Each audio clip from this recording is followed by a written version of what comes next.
Un requin-marteau tombe du ciel sur un terrain de disc golf en Caroline du Sud, la scène improbable qui affole les réseaux. Une simple partie de disc golf s'est transformée en scène surréaliste pour Jonathan Marlowe et ses amis, lorsqu'un requin-marteau leur est littéralement tombé du ciel, en pleine partie.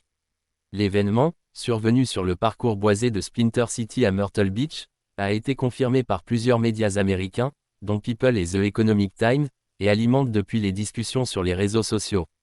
Alors qu'ils s'apprêtaient à jouer le 11e trou, les golfeurs amateurs ont vu une forme s'écraser non loin d'eux. À leur grande surprise, il s'agissait d'un jeune requin-marteau d'environ 30 cm, reconnaissable à sa tête en si caractéristique. Mais comment un animal marin a-t-il pu atterrir ainsi au beau milieu d'un terrain boisé à près de 800 mètres de l'océan Atlantique? Selon les témoignages recueillis et recoupés, la scène s'expliquerait par l'intervention d'un balbuzard pêcheur, un rapace amateur de poissons, qui aurait attrapé le petit squale avant de le lâcher, probablement harcelé en vol par des corneilles. Ce phénomène connu sous le nom de « mobbing » est courant chez les oiseaux, il s'agit d'un comportement d'intimidation visant à chasser un prédateur. On a d'abord pensé à un gros poisson tombé du ciel, jusqu'à ce qu'on s'approche et qu'on voit clairement la forme d'un requin.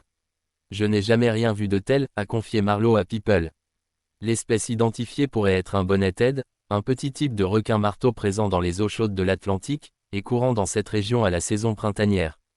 Pour des raisons de sécurité et en l'absence de son prédateur ailé, les témoins de la scène ont décidé de laisser le requin au sol, évitant ainsi de risquer de compromettre sa survie ou de causer un accident en le manipulant. L'événement a rapidement fait le tour d'Internet, où les hashtags #SharkDrop et #SkiAmered se multiplient. Si les images restent rares, l'anecdote est désormais devenue virale, à mi-chemin entre faits divers naturalistes et même de science-fiction.